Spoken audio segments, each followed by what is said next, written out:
இந்த மேடையில் இருந்து கேட்கிறேன், திமுக இருக்கிற அமைச்சர்கள் யாராவது ஒருத்தர் இந்த தமிழ்நாடு அறிவித்திருக்கிற எல்லா திட்டத்தையும் நீ பத்திரிகை பேப்பர் படிக்காம நீ சொல்லிட்டு நாங்க இந்த மேடையை கேட்போம்.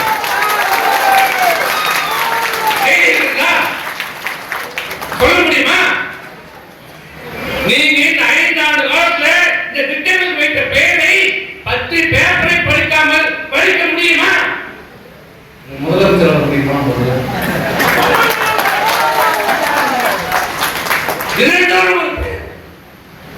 அது என்ன நடக்குது, ஏன் நடக்குது?